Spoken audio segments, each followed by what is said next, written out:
Welcome to the T-Pac Arcade. Today's game is Sorcerer for the Atari 2600. In this 1983 action game from Mythicon, evil wizards have enslaved the people of our happy countryside, and it's up to the good sorcerer to thwart them.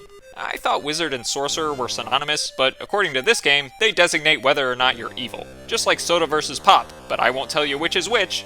Anyway, the goal of this game is to defeat the forces of evil and collect treasures screen by screen. On the first playfield, you've got to jump up onto the magic flying platform so you aren't stuck fighting the forces of evil on foot like a lowly pedestrian. On this screen, there's no danger to anything but your pride, as you inevitably whiff time and time again trying to get onto that accursed platform. But once you finally do, it's off to the right to save the world. The enemy screens have monsters that move around and shoot at you, so you need to blast them right back with your magic energy charge and collect the treasure before moving on. After the monster screens, you have to pass through a lightning storm to make it to the next loop. But don't forget to grab that treasure that falls out of the cloud once you get to the other side, because that's almost as disappointing as finding out that, in real life, treasure never falls from the clouds. Only rain. And occasionally birds.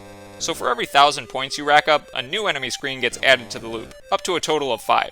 There are striped shirt guys, who I hope are evil wizards and not the innocent people they enslaved, considering how you have to mow them down to proceed. Dragon heads, or maybe decorative vases whose rims are on fire? I can't really tell.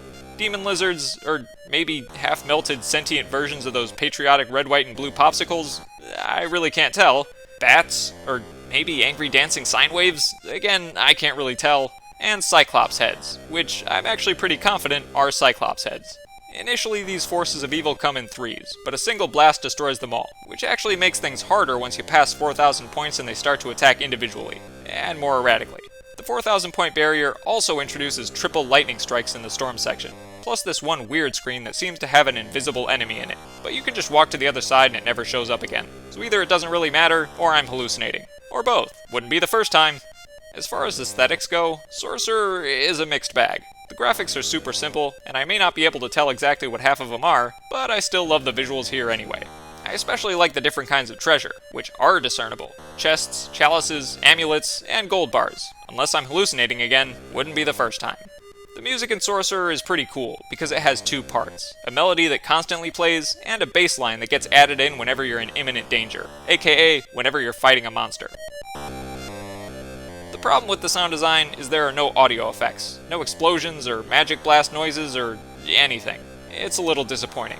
Side note, what isn't disappointing is the cover art for Sorcerer. I can't explain why, but this is some of the most awesome packaging art ever. Look how cool this magic dude is. He's real cool. The most novel aspect of this game is the augmented loops. Instead of just making the same screens more difficult as they cycle, Sorcerer adds more content the further you get. Until you see the invisible monster screen, or rather, until you don't see the invisible monster screen, because by then, you've encountered everything. Even hallucinations, apparently. In terms of difficulty, Sorcerer isn't too hard once you figure out a decent strategy for every screen. For example, you can usually hit the bats right away if you enter low, and the dragons right away if you enter from mid-screen. And you can even cross 90% of the lightning storms unscathed just by walking straight across the ground immediately upon entering. But even if you do get tripped up, there seems to be this safe zone at the far left of every screen, where you can hang back until you find an opening to blast the bad guys. Knowing this, it didn't take long before I maxed out the score at 9,999 on the standard challenge setting. And even on the hard challenge setting, where, as the manual states, the forces of evil are much more evil. Spoilers, they just move faster.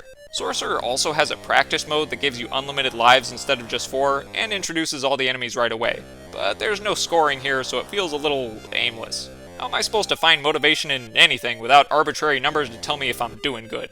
My favorite part of this game is its controlled jankiness. Like, it's not the most polished gameplay experience out there, but its weird quirks are consistent enough to adapt to and even enjoy.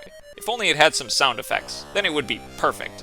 Overall, Sorcerer has definitely cemented itself as one of my all-time favorite Atari games. And maybe that's because I'm hallucinating, but just like the gold bricks falling from the clouds, I consider this one a treasure from the heavens too.